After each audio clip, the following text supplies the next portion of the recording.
Chapter 7. The Walls of Babylon. Old Banzar, grim warrior of another day, stood guard at the passageway leading to the top of the ancient walls of Babylon.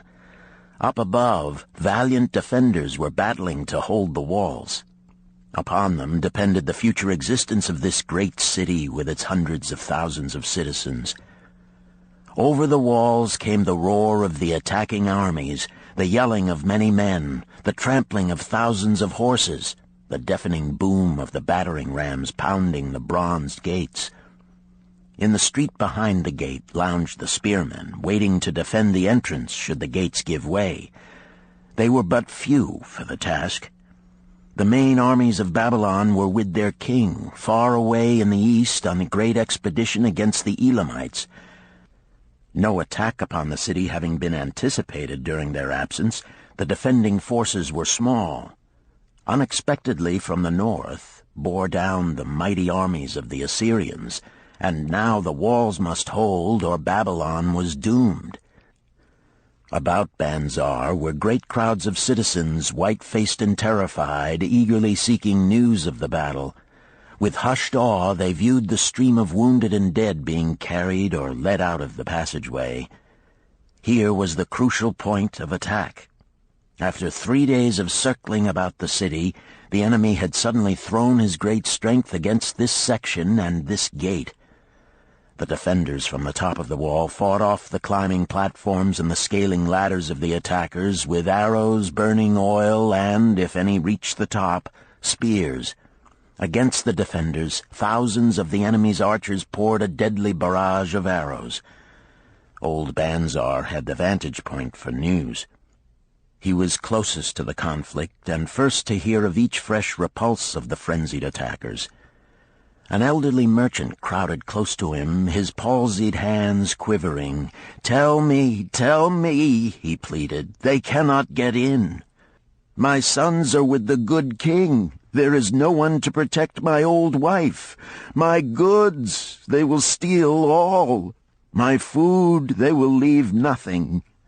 We are old, too old to defend ourselves, too old for slaves. We shall starve, we shall die.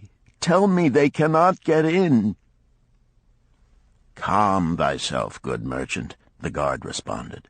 "The walls of Babylon are strong.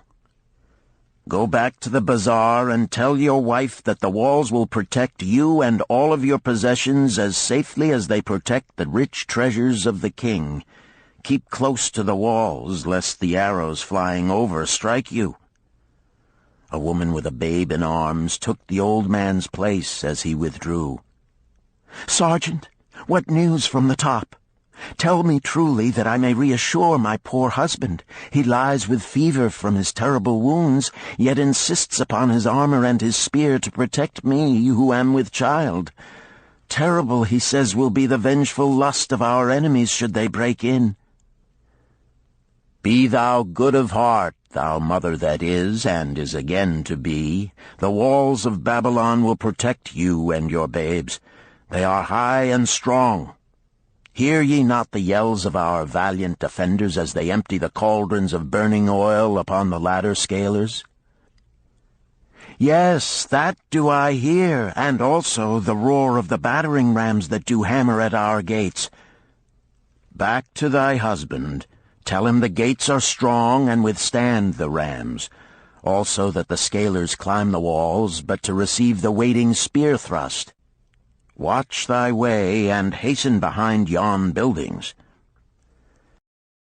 Banzar stepped aside to clear the passage for heavily armed reinforcements, as, with clanking bronze shields and heavy tread they tramped by, a small girl plucked at his girdle. "Tell me, soldier, are we safe?" she pleaded. "I hear the awful noises. I see the men all bleeding. I am so frightened. What will become of our family, of my mother, little brother, and the baby?" The grim old campaigner blinked his eyes and thrust forward his chin as he beheld the child. "Be not afraid, little one," he reassured her. The walls of Babylon will protect you and mother and little brother and the baby. It was for the safety of such as you that the good Queen Semiramis built them over 100 years ago. Never have they been broken through. Go back and tell your mother and little brother and the baby that the walls of Babylon will protect them, and they need have no fear." Day after day old Banzar stood at his post and watched the reinforcements file up the passageway, there to stay and fight until, wounded or dead, they came down once more. Around him unceasingly crowded the throngs of frightened citizens, eagerly seeking to learn if the walls would hold. To all he gave his answer with the fine dignity of an old soldier: "The walls of Babylon will protect you." For 3 weeks and 5 days the attack waged with scarcely ceasing violence. Harder and grimmer set the jaw of Banzar as the passage behind, wet with the blood of the many wounded, was churned into mud by the never-ceasing streams of men passing up and staggering down. Each day the slaughtered attackers piled up in heaps before the wall. Each night they were carried back and buried by their comrades. Upon the 5th night of the 4th week, the clamor without diminished. The first streaks of daylight illuminated the plains, disclosed great clouds of dust raised by the retreating armies. A mighty shout went up from the defenders. There was no mistaking its meaning. It was repeated by the waiting troops behind the walls. It was echoed by the citizens upon the streets. It swept over the city with the violence of a storm. People rushed from the houses. The streets were jammed with a throbbing mob. The pent-up fear of weeks found an outlet in the wild chorus of joy. From the top of the high tower of the Temple of Bel burst forth the flames of victory. Skyward floated the column of blue smoke to carry the message far and wide. The walls of Babylon had once again repulsed a mighty and vicious foe, determined to loot her rich treasures and to ravish and enslave her citizens. Babylon endured century after century because it was fully protected. It could not afford to be otherwise. The walls of Babylon were an outstanding example of man's need and desire for protection. This desire is inherent in the human race. It is just as strong today as it ever was, but we have developed broader and better plans to accomplish the same purpose.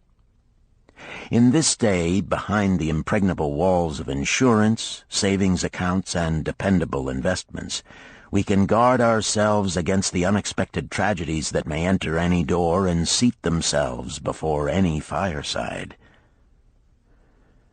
We cannot afford to be without adequate protection.